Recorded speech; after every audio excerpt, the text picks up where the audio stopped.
My name is Stella Rose, and I have written my life story. It has taken me over 35 years to finish. Life has gotten in the way, so there has been substantial effort for me to continue writing it. I'm in my 70s now and by no means a professional writer, reader, or a YouTube producer. I am on Social Security and do not have the means to hire professionals. Excuse my use of AI. That was all my budget allowed. I hope that will not distract you from my story, so please excuse my voice and lack of skills in reading and producing this video. I just wanted to keep this as authentic as possible. I do hope you will enjoy this small portion of my autobiography. My goal is to reach as many people as possible with my life events. I pray it will help them through the hard times the world will throw at them. My dream is to see my book become a bestseller while I am still on this earth to see it. Thank you in advance, and God bless you all. If you are interested in reading my whole story, I will leave the link below. At 36, my childhood memories come back to haunt me. Even my dreams are not safe from the memories of my youth. The things I experienced and endured in my adolescence still follow me, even now, in my place of rest. It was the 1960s, and I was a pretty girl at 13. However, puberty had befallen me, and I felt unattractive. I was no longer a child, but not yet a woman. I felt awkward and out of place. Growing up was a task for me, an achievement in its own right. The metamorphosis of youth to adulthood took a back seat to my day-to-day struggle for survival. I sat on the floor by my window upstairs in the old farmhouse. As I leaned against the windowsill, gazing through the frost that had developed on the glass, I scratched my fingernail over the frost around the outside edges of the old window. I could see the sparkle of the ice fall into the air like tiny diamonds. I thought it was beautiful. I watched the immense snowflakes falling softly from the deep, dark sky. The moon was full. To me, it seemed to illuminate the whole world. It was a glorious Christmas Eve.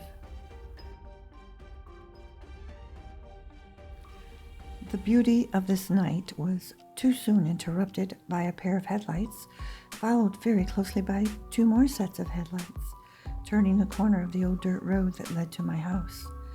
Small mounds of snow had begun to develop on that old country dirt road. The cars were approaching fast, and the drivers were recklessly speeding down it. Weaving from side to side, the vehicles plowed into those freshly developed white hills. The snow was fiercely blowing across the barren fields from the unforgiving and uninhibited cold, harsh country winds.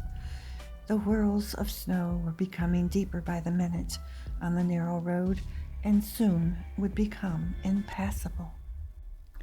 My body immediately became very cold inside. I felt as if I had been struck by a bolt of lightning in the dead of winter. The frightening realization was that Pops had arrived home. He was just now returning after his usual 2-day holiday weekend binge. The peace of the 2 days was now overshadowed by the fear of what his arrival might bring. Quickly, I crawled into bed I shared with my 15-year-old sister Hope.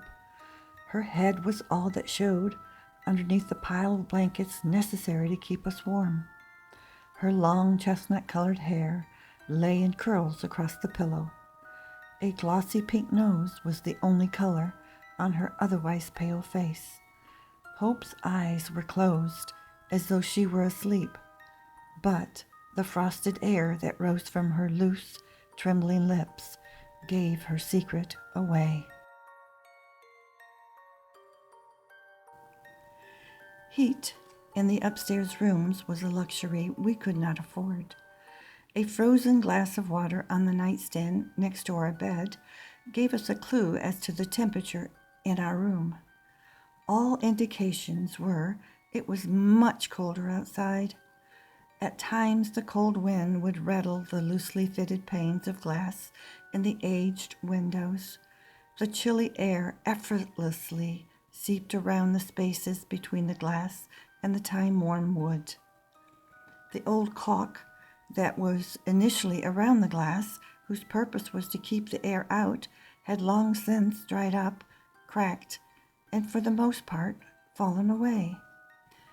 The only thing keeping the glass from falling and crashing to the floor was a few pieces of aged and broken trim, which had originally been nailed around the window pane to keep it in place. I moved my head closer to Hope's ear. I whispered as softly as possible, "Dad is home." Without even opening her eyes, she whispered in a quivering voice, "I know." We lay in bed silent and still, waiting for what we were sure would happen next. Most weekends were the same, and it was reasonably easy to predict what would soon transpire. Holidays such as this brought with them even more undesirable events that usually ended with all kinds of turmoil. The uncertainty of what was to come made life almost intolerable. On this particular night, a couple of my dad's friends accompanied him home. They were getting louder and more obnoxious as the evening progressed. The thin walls and the worn, loosely fitted floorboards in the old farmhouse made it sound as if Pops and his cronies were in the same room with us. I could hear the clunk of the glass bottles of beer hitting the table where my dad and his friends sat. Any hope that they were not intoxicated had now vanished. When Dad was drunk or drinking, he came under the impression that he was the world's most outstanding musician. However, that opinion was not shared by many sober people. He seemed to think that volume was akin to quality, and the louder he played his guitar, the better it would sound. The fact that he only knew one or two select songs didn't affect his delusion of grandeur. His friends encouraged and cheered him on, which only added to his overconfident demeanor. The adoration my dad's friends had for him shamelessly mirrored itself in his face. I could hear the creak of the floorboards under the excess weight of my stepmother Cora's feet as she walked briskly into the kitchen to appeal to my dad to turn down his music. She argued with him, stating that his children were trying to sleep. Pops was annoyed by this and angrily ordered her to leave the room. My dad was a Southern man and expected his women to do as they were told. However, my stepmother was not from the South and was very strong-willed. Unfortunately, having this admirable trait was not always in her best interest. Cora had no intentions of following orders from my dad or anyone else. This boldness embarrassed my dad when she did not surrender to his demands, especially in the presence of his friends. After all, they looked up to him. He was the man of the house. He was the head of the household.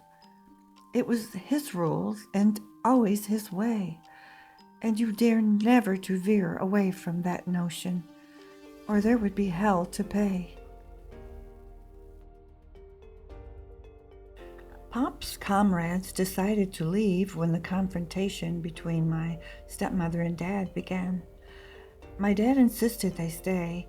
However, they decided it was best to go despite my dad's insistence.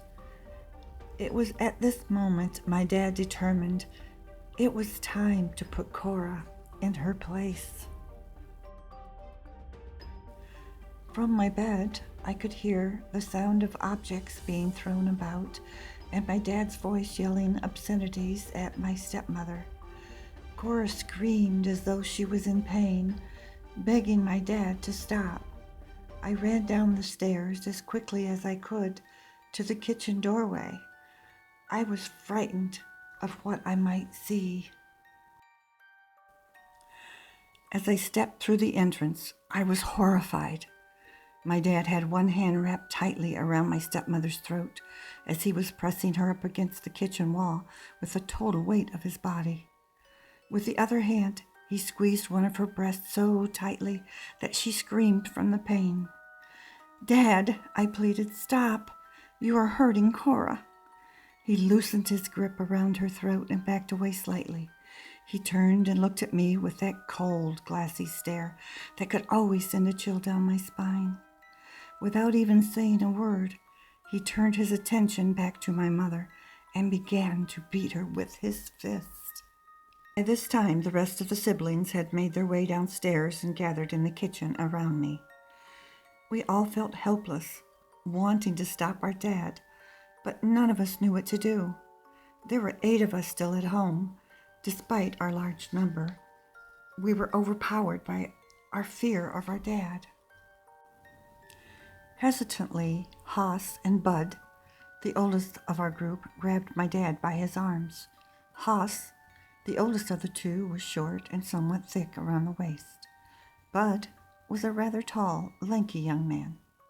Between the 2 of them, they were able to distract my dad long enough for my stepmother to slip away. She ran out the kitchen door, which led outside into the blistering wind and snow. She was barefoot and only wearing a thin nightgown and robe. Pops quickly broke loose from my 2 brothers' tight grip. He dashed into the living room where his arsenal of weapons was stored. As I stood in the dining room, I watched in astonishment as my dad stomped into the family room. He grabbed a shotgun that was hanging on the wall with such force and anger that I thought the rack it rested on would also be ripped from the wall. Horrified, I realized his intention was to go hunting for my mom and kill her, just as he had done to many of his animal prey. As he stood in the middle of the family room, I could observe him weaving from side to side, clumsily trying to load his gun. There was only one thing for me to do. I had to try to stall him and give our stepmother time to escape. I ran up to my dad, blocking his path, and began pleading with him to stop. He pointed his gun at my stomach and growled, "Move out of my way, or I will kill you too." His words were slow and slurred. The pungent smell of liquor mixed with spittle sprayed on my face. This only assured me that he had genuinely drunk enough alcohol to cloud his judgment. It was clear to me that he was incoherent when he decided that he was going to shoot his gun at my stepmother. The fact that his aim might not be as accurate as it would generally be was of little comfort to me. He was a hunter, and he rarely missed his target when he was sober. I stood before my dad, trying very hard to hold my ground. Pointing his gun at me as if he were going to shoot me, Pops ordered me to move out of his way. Without waiting for me to respond, in his drunken rage, he pushed me with so much force that when I fell into a dining room chair, it went flying across the room. With his gun in one hand and extra bullets in the other, Dad clumsily stumbled into the kitchen. With outstretched arms, he slid along the wall. While leaning against it, he grabbed anything within reach, grasping at whatever he could to help him stay upright to reach his destination. Out of sheer anger and determination, he lunged out the kitchen door onto our snow-covered porch. I could hear the blasts of his shotgun, one right after another.